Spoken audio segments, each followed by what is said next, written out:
ভালোবাসায় দেশনেত্রী বেগম খালেদা জিয়া আজকে সেই হসপিটালে বসে সারা দেশের মানুষ তার জন্য কান্না করছে, সারা দেশের মানুষ তার জন্য দোয়া করছে।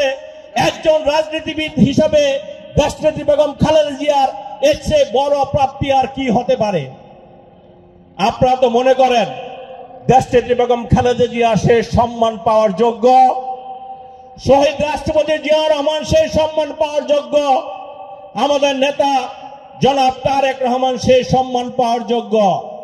আমরা বিএনপি পরিবারের একজন ক্ষুদ্র কর্মী হিসাবে আমরা শুধু এতটুকু অনুরোধ করব দেশবাসীর কাছে যে আপনারা এরকম একজন মহিয়সী নারীকে আল্লাহ রাব্বুল আলামিন যাতে বাঁচিয়ে রাখে, সারা দেশের মানুষ 20 কোটি মানুষ তার জন্য আল্লাহ রাব্বুল আলামিনের কাছে দোয়া করবেন।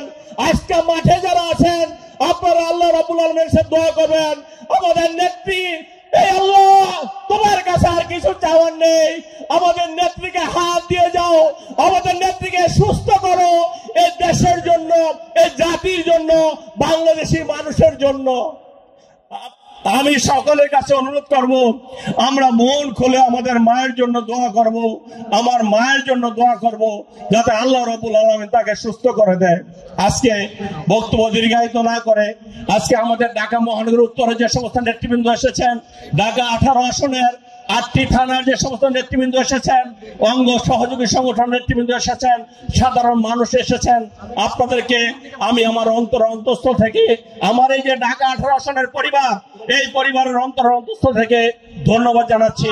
এবং আমি আবারও করজোড়ে মিনতি করছি আমার নেত্রী, আমাদের নেত্রী দেশনেত্রী বেগম খালেদা জিয়ার জন্য দেশবাসীর কাছে দোয়া চেয়ে, এবং আমাদের হুজুর আপনি, আমরা দোয়া সবসময় করি মন খুলে আল্লাহ রাব্বুল আলামিনের কাছে আমরা চাবো আমাদের নেত্রীর।